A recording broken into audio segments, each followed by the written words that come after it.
Hi hello ನಮಸ್ಕಾರ ಗೆಳೆಯರಿ ಸ್ನೇಹಿತರೆ ಎಲ್ಲ ಹೇಗಿದ್ರೆ ಎಲ್ಲ ಚೆನ್ನಾಗಿದೆ. ನಾನು ಸಹ ಚೆನ್ನಾಗಿದ್ದೀನಿ. ಇದು ಬಿಗ್ ಬಾಸ್ ಸೀಸನ್ 11 ಅಲ್ಲಿ ಡೇ ನಂಬರ್ 85 ಅಂದ್ರೆ 85 ದಿನ ಏನೇನಾಯ್ತು, ಯಾವ್ಯಾವ ಟಾಸ್ಕ್ ಬಂತು, ಮತ್ತೆ ತಿರುಗಿ ವಾಪಸ್ ಬಂದ್ರ ಇಲ್ಲ ಅನ್ನೋದ್ರ ಬಗ್ಗೆ ಎಲ್ಲ ಸಂಪೂರ್ಣವಾಗಿ ಮಾಹಿತಿ ತಿಳಿಸ್ಕೊಳೋಣ. ಮೈ ಪಾಯಿಂಟ್ಸ್ ಅಂದ್ಬಿಟ್ಟು ಈ ವಿಡಿಯೋ ಮಾಡ್ತಾ ಇದ್ದೀನಿ. ಈ ವಿಡಿಯೋ ಸ್ಕಿಪ್ ಮಾಡಿದ್ರೆ ನೋಡಿದ್ರೆ ಮಾತ್ರ ಈ ವಿಡಿಯೋ ಅರ್ಥ ಆಗುತ್ತೆ ಅಂತ ಹೇಳ್ತಾ ಈ ವಿಡಿಯೋ ಸ್ಟಾರ್ಟ್ ಮಾಡೋಣ. Let start the video. First point ಏನಾಯ್ತು ಅಂದ್ರೆ ಆಕ್ಚುಲಿ ನಮ್ಮ ಓದೋ ವಿಡಿಯೋದಲ್ಲೇ ಹೇಳಿದೆ ನಾನು. ತ್ರಿವಿಕ್ರಮ್ ಅವರು ಆಕ್ಚುಲಿ ಹೋಗಿಲ್ಲ, ಅವ್ರಿಗೆ ಒಂದು ಎಚ್ಚರಿಕೆ ಕೊಡೋಕ್ಕೋಸ್ಕರ ಅಂದ್ಬಿಟ್ಟು ಅವ್ರು ಒಂದು ಝೋನಲ್ಲಿ ಸೇರ್ಕೊಂಡಿದ್ರು, ಅದರಿಂದ ಬರಲಿ ಹೊರಗಡೆ ಅಂತ ಅಂದ್ಬಿಟ್ಟು ತ್ರಿವಿಕ್ರಮ್ ಹೊರಗಡೆ ಕಳ್ಸಿರ್ತಾರೆ. ಅದು ರೀಸನ್ ಆಗಿರುತ್ತೆ. ಆಕ್ಚುಲಿ ವೋಟಿಂಗೇ ಇರಲ್ಲ ಈ ಸಲ ಹೇಳ್ಬೇಕಾದ್ರೆ ಬಿಗ್ ಬಾಸ್ ಅಲ್ಲಿ. ನೆಕ್ಸ್ಟ್ ಅವ್ರು ರಿಟರ್ನ್ ಬರ್ತಾರೆ ಬಿಗ್ ಬಾಸ್ಗೆ, ಯಾರು ತ್ರಿವಿಕ್ರಮ್ ಅವರು. ಮತ್ತೆ ತ್ರಿವಿಕ್ರಮ್ ಬರೋ ಟೈಮಲ್ಲಿ ಬಿಗ್ ಬಾಸ್ ಒಂದು ಟಾಸ್ಕ್ ರೀತಿ ಕೊಡ್ತಾರೆ, ಏನಂದ್ರೆ ಅವ್ರು ಬಂದ್ರೆ ನೀವು ಯಾರೂ ಅವ್ರನ್ನ ಮಾತಾಡಿಸಬಾರ್ದು, ಸೈಲೆಂಟ್ ಆಗಿರ್ಬೇಕು, ನನ್ನ ಮುಂದಿನ ಆದೇಶದವ್ರು ಅಂತ ಹೇಳ್ಬಿಟ್ಟು ಹೇಳ್ತಾರೆ. ಅದೇ ತರ ಮನೆಯೆಲ್ಲ ಮಾಡ್ತಾರೆ. ಇದಾಗಿತ್ತು ಫಸ್ಟ್ ಪಾಯಿಂಟ್.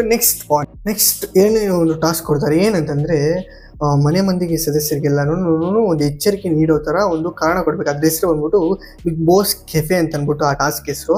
ಒಂದು ಸೂಕ್ತ ಕಾರಣ ಕೊಟ್ಬಿಟ್ಟು ಅವ್ರಿಗೆ ಎಚ್ಚರಿಕೆ ಮಾಡ್ಬೇಕು. ಆ ಕಾಫಿ ಇರುತ್ತೆ ತಣ್ಣಗಿರೋ, ಅದನ್ನ ಅವ್ರ ಮಕ್ಕಕ್ಕೆ ಹಾಕ್ಬೇಕು, ಸ್ವಲ್ಪ ಎಚ್ಚರಿಕೆ ಆಗಿ ಚೆನ್ನಾಗಿ ಆಡಿ ಅಂತ ಅಂದ್ಬಿಟ್ಟು ರೀಸನ್ ಸೂಕ್ತವಾಗಿ ಕೊಡ್ಬೇಕು. ಆ ಟೈಮಲ್ಲಿ ಏನಾಗುತ್ತೆ ಅಂದ್ರೆ ಚೈತ್ರ ಅವರು ಮತ್ತೆ ಐಶ್ವರ್ಯ ಅವರು ಜಗಳ ಆಗುತ್ತೆ. ಏನಂದ್ರೆ ಹಿಂಗೆ ರೀಸನ್ ಕೊಡ್ತಾ ಇರ್ತಾರೆ, ಹಿಂಗೆ ಯಾರು ಐಶ್ವರ್ಯ ಅವರು ಹೋಗಿ ಬಾರ ಅಂತ ಸ್ಟಾರ್ಟ್ ಮಾಡ್ಕೊಂತಾರೆ. ಇವರು ನಂಗೆ ಜಾಸ್ತಿ ಜಗಳ, ಅದು ಫುಲ್ ವಾದ ನಡೆಯುತ್ತೆ, ಜಗಳ ಆಗುತ್ತೆ, ಫುಲ್ ವಿಡಿಯೋ ಬೇಕು ಜೆ ಸಿಂಬಲ್ ಸಿಗುತ್ತೆ. ನಾನು ಜಸ್ಟ್ ಒಂದು ಪಾಯಿಂಟ್ಸ್ ಹೇಳ್ತಿದ್ದೀನಿ.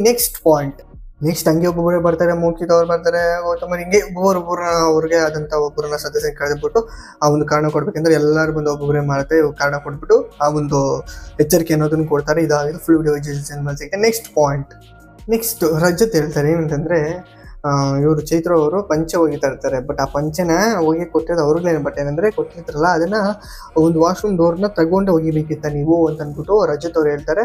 ನೀವೆಲ್ಲ ನಮ್ಮ ಪ್ರೊಮೋ ಒಂದು ಕಂಟೆಂಟ್ಗೋಸ್ಕರನೇ ನೀವು ಮಾಡ್ತಾ ಇರೋದಿಲ್ಲ, ನೀವೇನೇ ಮಾತಾಡಲಿ ಪ್ರೊಮೋ ಕಂಟೆಂಟ್ಗೆ ಅಂತ ಅಂದ್ಬಿಟ್ಟು ರಜತ್ ಅವರು ಅವ್ರನ್ನ ಸ್ವಲ್ಪ ರೇಗಿಸ್ತಾರೆ. ಅದಕ್ಕೆ ಚೈತ್ರ ಅವ್ರು ಏನು ಹೇಳ್ತಾರೆ, ಅದಕ್ಕೆ ಚೈತ್ರ ಅವರು ಎದುರು ತಗೊಳ್ತಾರೆ. ಏನಂತಂದ್ರೆ, ನಿಮಗೆ ಗೊತ್ತಿರ್ತಕ್ಕ, ನೀವು ಸುಮಾರು ಎಪಿಸೋಡ್ಗೆ ಮಾಡಿಕೊಂಡು ನೀವು ಇದೇ ಫೀಲ್ಡಲ್ಲಿ ಬಂದಿರ್ತೀವಿ, ನಿಮ್ಗೆ ಗೊತ್ತು ಪ್ರಮೋ ಶೂಟ್ಗೆ ಯಾವ ಥರ ಬೇಕು ಕಂಟೆಂಟು, ನಿಮ್ಗೆ ಮಾತಾಡೋದು ಚೆನ್ನಾಗಿ ಗೊತ್ತು ನಿಮಗೆ ಅಂತ ಅಂದ್ಬಿಟ್ಟು ಯಾರು ಚೈತ್ರ ಅವ್ರು ಹೇಳ್ತಾರೆ.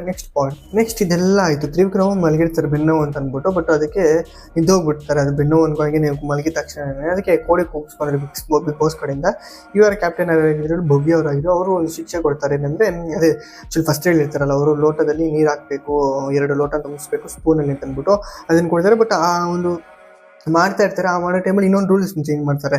ನೀವು ಬಿಗ್ ಬಾಸ್ ತಪ್ಪಾಯಿತು ಅಂತ ಹೇಳ್ಕೊಂಡು ಒಂದೊಂದು ಸ್ಪೂನ್ ಆಗಬೇಕು ಅಂತ ಅಂದ್ಬಿಟ್ಟು ಅದಕ್ಕೆ ತ್ರಿವಿಕ್ರಮ್ ಅವರು ಹೇಳ್ತಾರೆ, ನೀವು ಫಸ್ಟ್ ರೂಲ್ಸ್ ಮಾಡಬೇಕು, ಇವಾಗೆಲ್ಲ ಮಾಡಿದ್ರೆ ಹಿಂಗೆ ಅಂತ ಅಂದ್ಬಿಟ್ಟು ಅವರು ಒಂದೇ ಸಲ ಹೇಳಬೇಕು.